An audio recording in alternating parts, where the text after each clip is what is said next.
El análisis de respuesta en el terreno se utiliza ya con la finalidad de predecir los movimientos en la superficie para la construcción de espectros de respuesta. Obviamente ya yo conociendo mis movimientos voy a poder cuantificar según una familia de posibles movimientos sísmicos lo que sería el espectro de respuesta más probable y después mediante la aplicación de ciertos factores de orden normativo lo vamos a poder transformar en un espectro de diseño. ¿Okay? Forma tal que con estos espectros ya podremos efectuar nuestros análisis de forma mucho más práctica.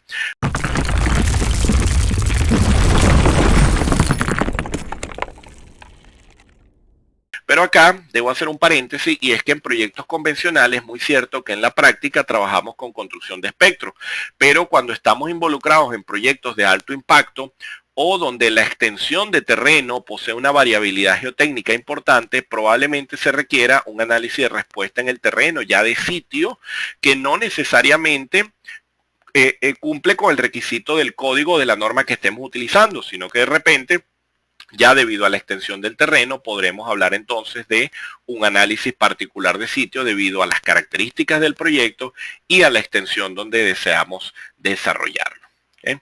¿Cómo se analiza entonces la respuesta del sitio? Vamos a tener análisis de tipo unidimensional, que son de los más utilizados en la práctica, análisis de respuesta dinámica en 2 y 3 dimensiones, registros sísmicos reales o sintéticos, es decir, construir un terremoto artificial que se puede hacer ya mediante el uso de herramientas tecnológicas no muy complejas y mediante el uso de espectros de respuesta y de diseño. ¿Okay? Cuando hacemos un análisis unidimensional, asumimos que todos los límites de los estratos son horizontales, trabajamos con capas horizontales y vamos a ver que la respuesta del sitio estará determinado por la propagación de ondas de cortes horizontales, se les estila llamar SH, ¿okay? Que se propagan verticalmente desde la roca ubicada a cierta profundidad. Y es muy cierto que lo que va a ocurrir es que vamos a tener un movimiento en la roca y va a haber un proceso de propagación en el terreno según la rigidez del suelo que veíamos al comienzo. Ya esto lo vamos a ver más al detalle.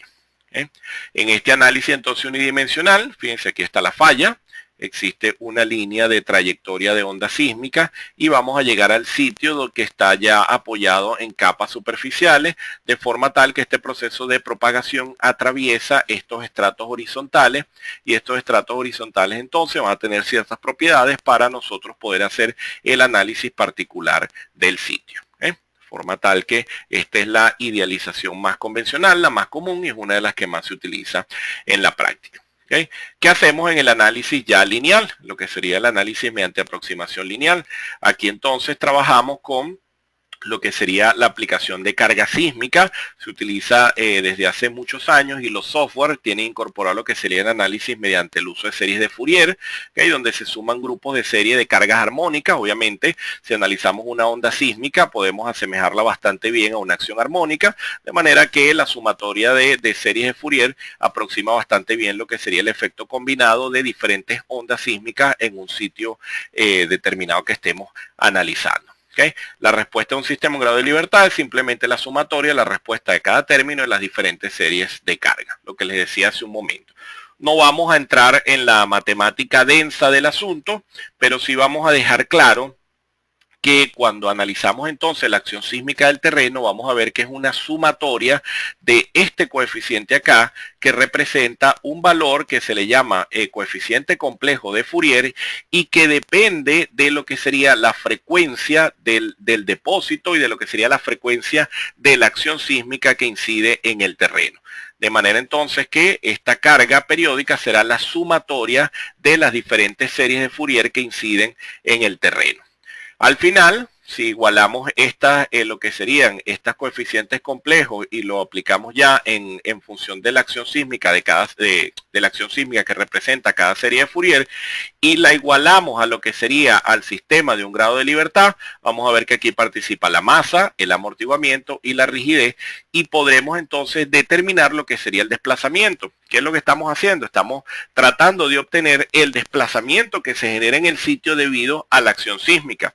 Quiere decir entonces que este desplazamiento que les represento acá como mu sub n es un desplazamiento que varía en el tiempo y que se obtiene a partir del término que veíamos antes, ¿okay? Que teníamos igualado a la expresión de un grado de libertad, pero fíjense que está multiplicado por este factor de acá.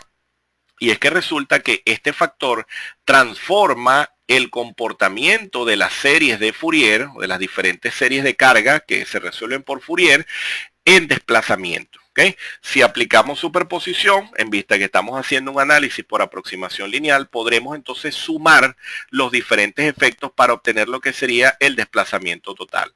Querría decir entonces que este numerito que vemos acá, este h multiplicado por la frecuencia su n, es lo que vamos a llamar como función de transferencia. Y esta función de transferencia es muy importante porque es la que me relaciona un parámetro de acción externa con otro parámetro que viene a hacer una respuesta. En este caso podemos relacionar lo que sería el desplazamiento con la carga externa. La carga externa es el sismo, el desplazamiento es el desplazamiento que se genera en el terreno. Es decir, que la transformada de Fourier será un número, lo podemos ver como un número mágico que me multiplica mi carga externa y me la transforma en desplazamiento dentro de lo que sería el análisis de sitio. De esta forma vamos a poder expresar diferentes funciones de transferencia. Puedo tener una que relacione aceleración con carga externa, puedo tener una que relacione velocidad con carga externa, puedo tener una que relacione dos desplazamientos diferentes. Eso ya va a depender del tipo de análisis que se esté desarrollando. ¿Okay? Entonces vamos a ver esa función de transferencia como un filtro que actúa sobre una señal de entrada, para nuestro caso será el sismo, para producir una señal de salida, que en nuestro caso puede ser desplazamiento, velocidad, aceleraciones, etc.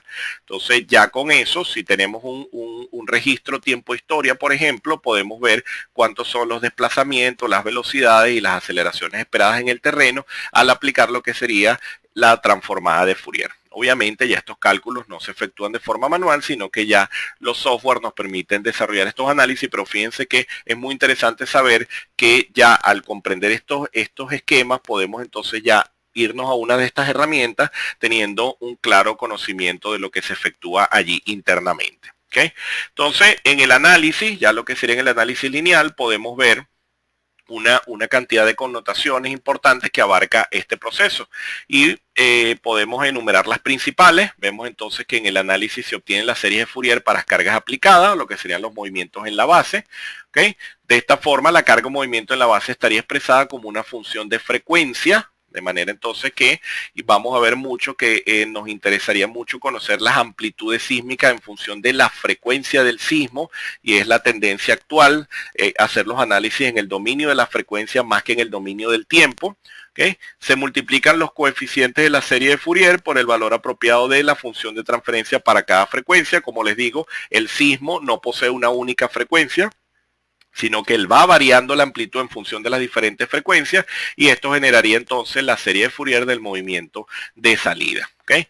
Cuando entonces ya hacemos los cálculos, podemos expresar el movimiento de salida en el dominio del tiempo mediante la transformada de Fourier, y de esta forma entonces esta función de transferencia determina lo que sería la transformación de lo que ocurre en la roca respecto al suelo. Es decir, la acción sísmica que venía por el manto rocoso tiene un comportamiento, pero se transforma en un determinado desplazamiento, velocidad y aceleración en el suelo que depende del comportamiento geotécnico de dicha locación o de esta ubicación que estamos analizando. ¿Okay?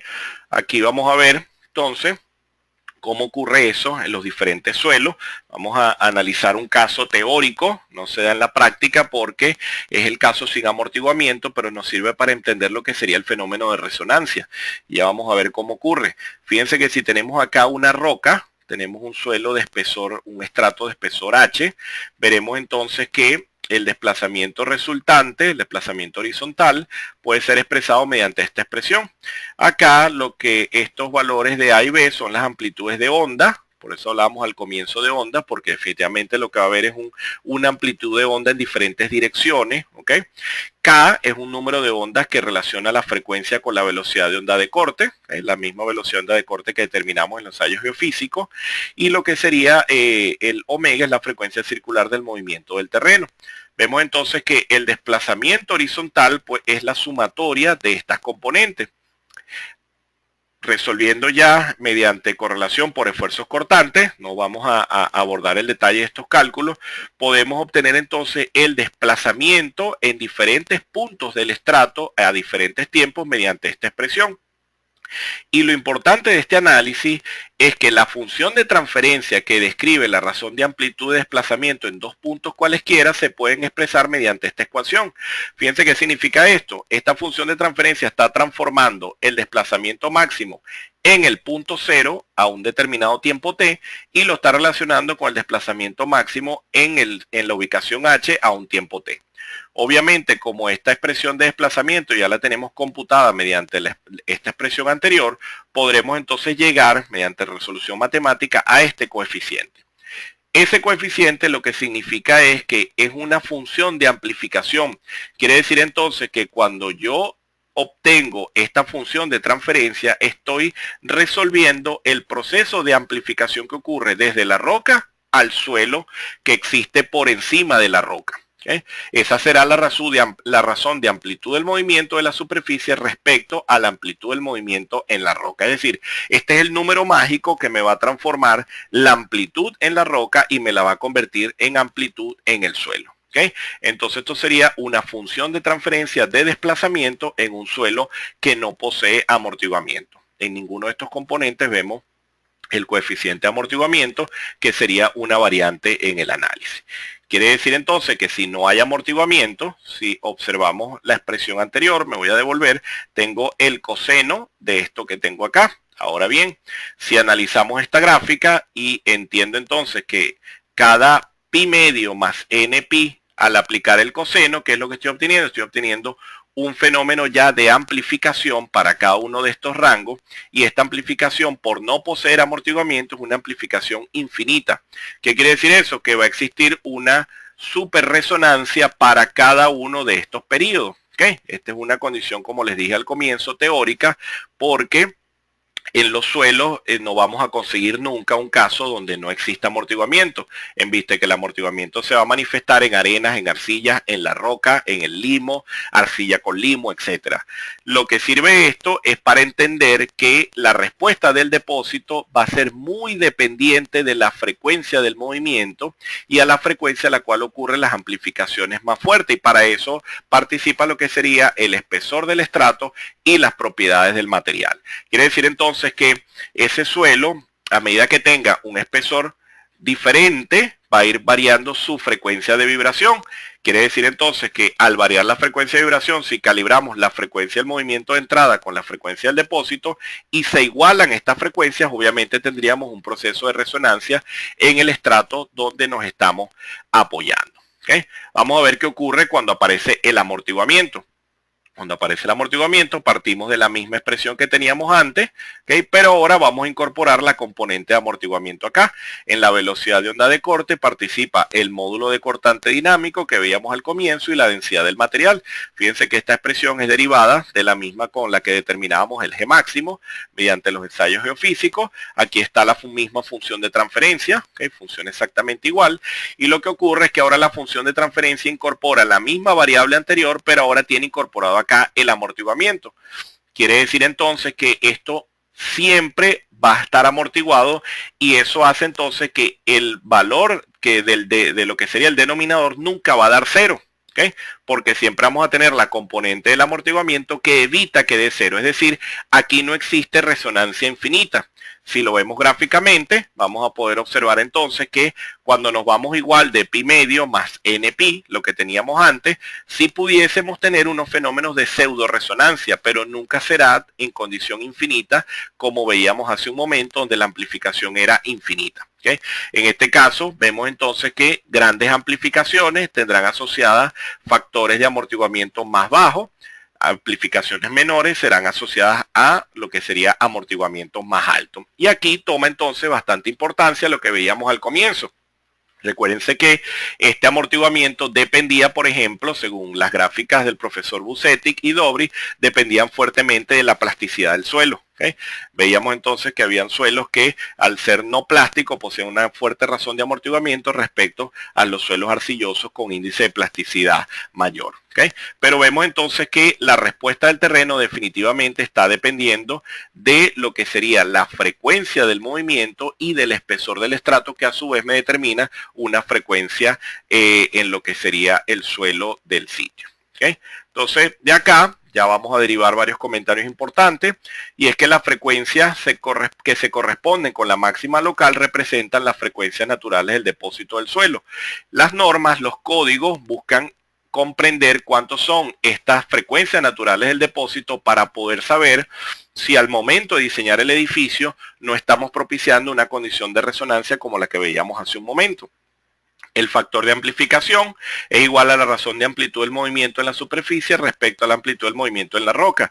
Quiere decir entonces que va a existir siempre un factor de amplificación que literalmente amplifica lo que sería la onda sísmica que viene desde la roca hasta la superficie. ¿Okay? El amortiguamiento afecta de forma mucho más importante a altas frecuencias que a baja frecuencia. ¿Okay? El factor de amplificación mayor ocurrirá aproximadamente a la frecuencia natural más baja, conocida también como frecuencia fundamental del depósito. Y acá hay una expresión bien importante y es la que me permite determinar la frecuencia del depósito. Fíjense que todas estas variables las podemos conocer, porque H es el espesor del depósito, esto nos lo dice cualquier estudio geotécnico. La velocidad de onda de corte la determinamos en ensayo geofísico o mediante correlación. Podemos determinar velocidad de onda de corte a partir del ensayo SPT, por ejemplo, y podemos entonces mediante un SPT saber cuánto es mi velocidad de onda de corte y puedo conocer la frecuencia del depósito.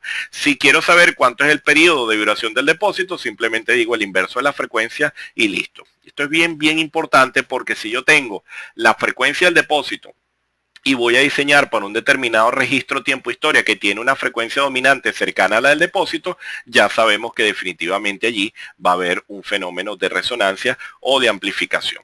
Resolviendo la expresión anterior, vamos a ver que es mucho más fácil verla de esta manera. Fíjense que aquí ya se las coloco directamente como periodo. 4H sobre B sub S, recuérdense H el espesor del estrato y B sub S la velocidad de onda de corte. Si hago la inversa, B sub S entre 4H, tengo la frecuencia del depósito. Y esto es bien importante porque al nosotros tener estos valores podremos también incluso verificar si yo tengo un edificio que estoy diseñando con algún software de última generación, etcétera. Supongamos que tengamos un edificio de 15 niveles, por ejemplo, y hacemos una analogía rápida de que cada nivel del edificio representa 0,1 segundo, podemos decir que el periodo de vibración de ese edificio es aproximadamente 1,5 segundos. Bueno, es interesante que teniendo esto conocido, yo puedo saber si el periodo de vibración del edificio está cercano o lejano a lo que sería el periodo de vibración del depósito, y allí yo voy a conocer si existe un fenómeno de posible resonancia en lo que sería el movimiento del edificio respecto al terreno. ¿Okay? Y es una variable de verificación bastante rápida. Las normas, los códigos, lo que hacen es que mediante el uso de estas tablas de caracterización evitan que estos fenómenos de resonancia que les indico ahora afecten fuertemente lo que sería el comportamiento de la edificación ante la presencia de acción sísmica. ¿Okay? Y esto es bien importante. El periodo característico del sitio nos indica en cuál periodo de vibración se espera que se produzcan las amplificaciones más significativas del terreno. Es decir, ya teniendo el periodo fundamental, es decir, el mayor, ya sabemos entonces cuáles son las amplitudes esperadas en dicho sitio. ¿Okay? En la realidad, rara vez nos conseguimos estratos uniformes como el que veíamos hace un momento. Por lo general, trabajamos con suelos estratificados, ¿ok? Y la roca es un material elástico con capacidad de disipación, pero que a su vez cuando la onda se refracta o se refleja, de igual forma la roca también trabaja como un material absorbente de onda. Entonces vemos que el comportamiento en lo que sería ya suelos estratificados, podemos resolverlo mediante transformada de Fourier, igualando lo que sería el comportamiento en un punto del estrato respecto a otro punto del siguiente estrato. Es decir, yo digo el desplazamiento U sub M, ¿okay? Tiene esta componente. Si ahora analizo el desplazamiento U sub M para una altura H sub M, ahora tengo este movimiento. Lo que hago es que igualo ambos desplazamientos, es decir, tengo el desplazamiento al comienzo y al final, y teniendo la igualación de desplazamiento, puedo entonces obtener lo que sería la transformada de Fourier para los diferentes estratos.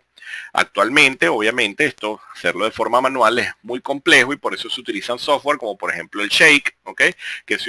Que resuelve esto rápidamente, simplemente indicando la geometría de los estratos y dando las características geotécnicas del terreno, y con eso él aplica un análisis donde puede, mediante transformada de Fourier, determinar las diferentes amplitudes a las diferentes profundidades del suelo, ¿ok? Este tipo de análisis es bien importante porque nos lleva a otro tipo de estudio bastante utilizado en la práctica, que es el análisis de deconvolución. Fíjense qué significa esta expresión. Esta expresión lo que significa es que el movimiento en cualquier estrato puede ser determinado a partir del movimiento de otro estrato. ¿Okay? Si yo conozco el movimiento en cualquier punto del perfil del suelo, puedo estimar el movimiento en otro punto. ¿Okay? Y esto es lo que se conoce entonces como el análisis de deconvolución. Podemos ver el análisis como de deconvolución, de que si yo tengo una respuesta en la superficie y me voy hacia la roca, estoy haciendo deconvolución hacia la roca. Si ahora quiero volver al desplazamiento de la superficie, voy de la roca a la superficie, entonces estaría haciendo una convolución. ¿Okay? Entonces, esto es bien importante porque además es la terminología que se utiliza para este tipo de análisis en particular.